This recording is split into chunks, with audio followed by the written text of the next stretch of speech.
This weekend, you have the opportunity to enjoy a symphony concert featuring the National Philharmonic Orchestra. It's called Dance Tan Tan.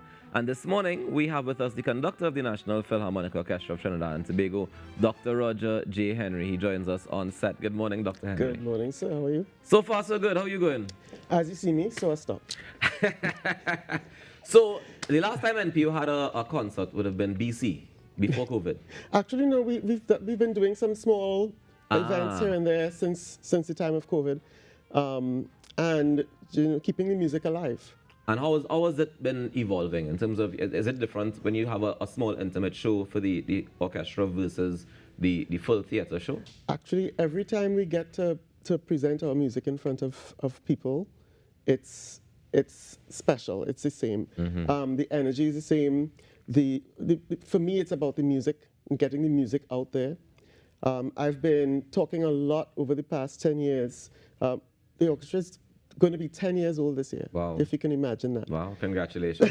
Thank you. We've been talking about this idea that orchestrated music and symphonic music and so on is not elite. It's just people playing instruments. Mm-hmm. The person is the musician, and the instrument is just the voice that allows that music out into the world. And that's the best thing about symphonic music. It is a style of music composition that is for a lot of voices. Yeah. And so they tend to be grand. They tend to be large. But I mean, we've heard of high art and low art, and people oftentimes would refer to symphonic music as that high art. So they tend to think that it is for the elite. How did it get that rep in the first place? There's a bunch of historical and economic and political and nationalistic ideas around that. But also, I mean, realistically though, Dr. Henry, the price of a violin. Well, yeah. Come on. But look at the price of a pan. Exactly. Right? Instruments are expensive Yeah. no matter what kind of instrument it is. Okay, fair. The idea is that the musician is the person. Mm-hmm.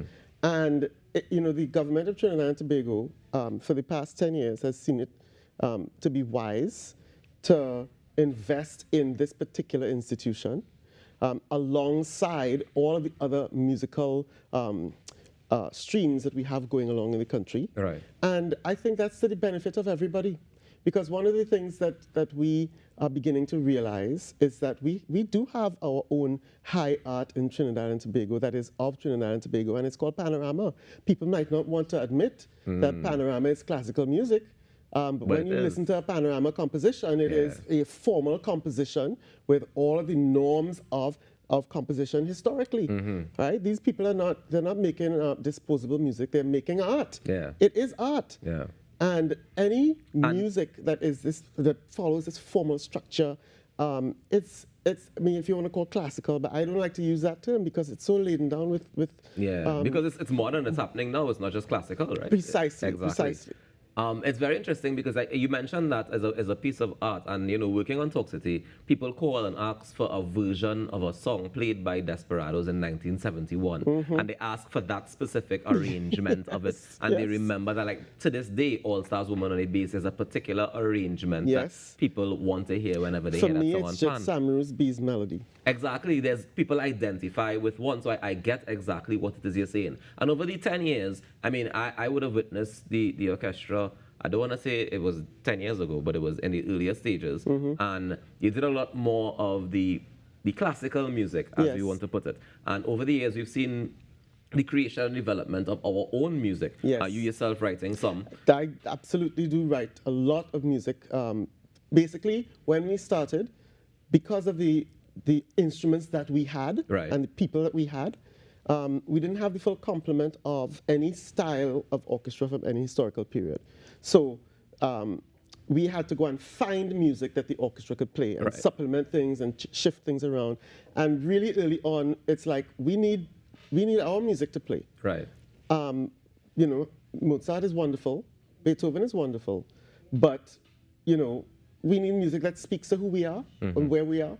And that's why I started writing music. Not because I consider myself to be a great composer or anything, but because we need to expand the repertoire of music that a lot of people with instruments together can play.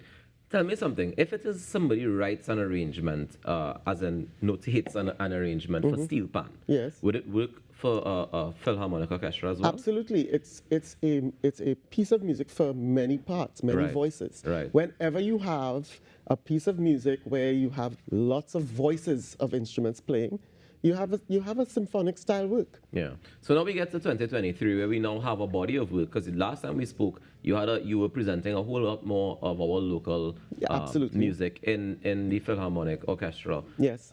style. And what do we expect this weekend in Dance So Tan Dance Tan? Tan Tan is a symphony work that I composed. It's the second symphony work that I've composed.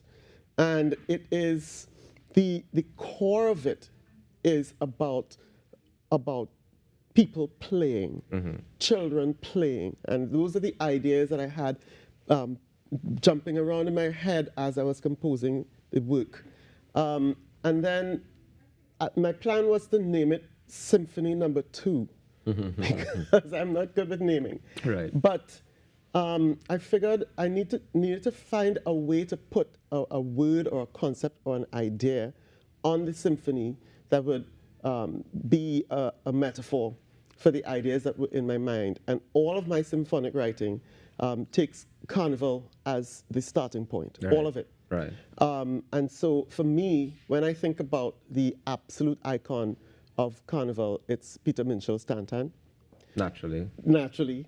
And although the symphony itself is not about Tan Tan, It's inspired by it is about the concept of what Tan Tan is, this larger-than-life, beautiful figure that comes and plays and dances across the stage. And that's what we're kind of hoping that this piece is going to accomplish on Saturday and Sunday, tomorrow and the day after. Just to be clear, this piece is the piece that's being played at the show. Yes, it is. It's going to be the world premiere of this How long piece. is this? Is one piece? Am I coming to the show for 10 minutes? Or is No. Okay, so we're pairing my symphony with a symphony by Mendelssohn.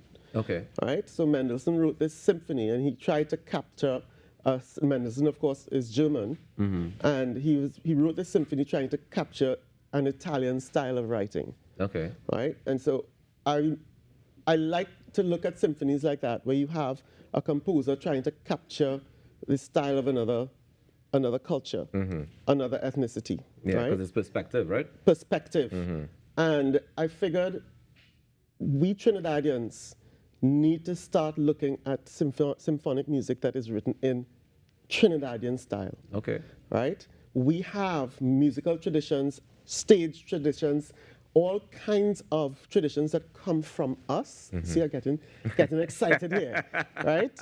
We have all kinds of traditions that come from us, and I want us to do more ownership of the stuff that is ours.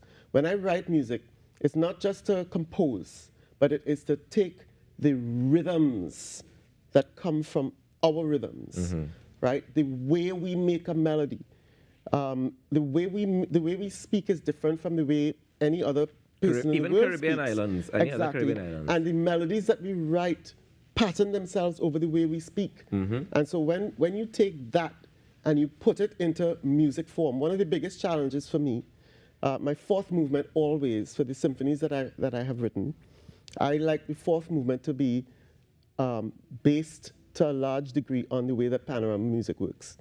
And the way panorama music works is you start off with a source song, and you And then take you that split it song, apart and then you Yeah. ramage with it, Yeah. right? So then my first challenge is to write It's so a melody. Right? All right. Well, this weekend we get the opportunity to take in Dance Tan Tan. It's happening at Queen's Hall the 25th and 26th. What time is it starting? 7 p.m. both evenings, nights, 7 p.m. p.m. sharp. What is the price to get in? $80 for adults, $40 for children under 12, and tickets are available at Queen's Hall box office. Thank you so much for joining us You're this morning, very welcome. Dr. Henry. Good to be here. All the best this weekend. Dance Tan Tan, it's on at Queen's Hall. You don't want to miss it. The Philharmonic Orchestra of Trinidad and Tobago is going to be in concert performing Dance Tan Tan. We take a quick break and come back with some ticket giveaways for Fallen, so stay tuned.